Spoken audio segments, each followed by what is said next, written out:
মধ্যপ্রাচ্যর দেশ ওমানের আলমাওয়ালায় গাউসিয়া কমিটি বাংলাদেশ আলমাওয়ালা শাখার উদ্যোগে জশ্নে জুলুস আওলাদ রসুল হাফেজ কারি সৈয়দ মোহাম্মদ তৈয়ব শাহ রহমতুল্লাহ আলাই এর 34তম সালানা ওরস মোবারক ও হতমে বারবি শরীফ অনুষ্ঠিতই। গত জুনের 11 তারিখ আল মুকারিম হলত যথাযথ ধর্মীয় ভাব গাম্ভীর্যের মধ্যে দিয়ে আয়োজিত এই মাহফিলত সভাপতিত্ব করে গাউসিয়া কমিটি বাংলাদেশ ওমান কেন্দ্রীয় পরিষদের যুগ্ম সম্পাদক ও আলমাওয়ালা শাখার সভাপতি আলহাজ মোহাম্মদ হুসাইন মাস্টার। অনুষ্ঠানত প্রধান অতিথি হিসেবে উপস্থিত আছিল গাউসিয়া কমিটি ওমান কেন্দ্রীয় পরিষদের সভাপতি আলহাজ আবুল কালাম। প্রধান বক্তা হিসেবে উপস্থিত আছিল কেন্দ্রীয় পরিষদের সাধারণ সম্পাদক আলহাজ শামসুল আলম। প্রধান ওয়াইস হিসেবে বক্তব্য দিয়ে গাউসিয়া কমিটি মোবেলা ভিআইপি শাখার সভাপতি মাওলানা আবুল বাশার আল কাদরি। বিশেষ বক্তা হিসেবে উপস্থিত আছিল মাওলানা আলী তাহেরি এবং বিশেষ ওয়াইস হিসেবে বক্তব্য রাখে গাউসিয়া কমিটি আলসিফ শাখার সাধারণ সম্পাদক হাফেজ আব্দুল কাদের।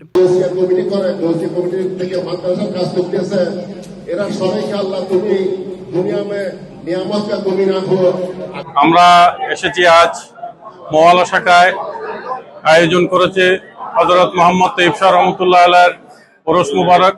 আমরা কেন্দ্রীয় কমিটি থেকে ফুল ক্যাবিনেট এসেছি আলহামদুলিল্লাহ। আপনাদের অনুষ্ঠান খুবই সুন্দর হয়েছে, আপনাদেরকে অনেক অনেক ধন্যবাদ জানাচ্ছি এবং আমাদের বিভিন্ন শাখা থেকে আগত মেহমানদেরকেও ধন্যবাদ জানাচ্ছি।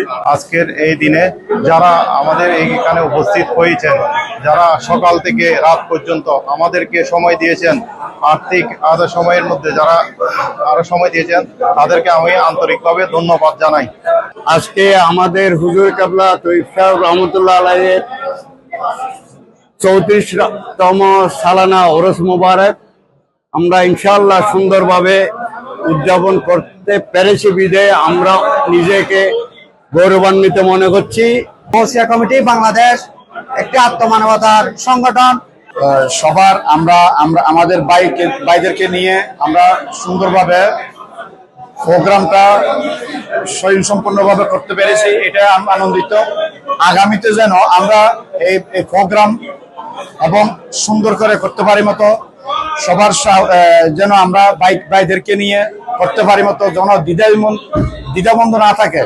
এছাড়া অনুষ্ঠানে ওমান কেন্দ্রীয় কমিটি ও আওতাধীন বিভিন্ন শাখার নেতৃবৃন্দ, ব্যবসায়ী, বিভিন্ন দরবারের প্রতিনিধি সহ বিপুল সংখ্যক ধর্মপ্রাণ মুসল্লি অংশগ্রহণ করে। শেষে মিলাদ, কিয়াম ও দেশ জাতির কল্যাণ কামনায় বিশেষ মোনাজাতের মাধ্যমে অনুষ্ঠানের সমাপ্তি ঘটে। C plus TV, Chittagong.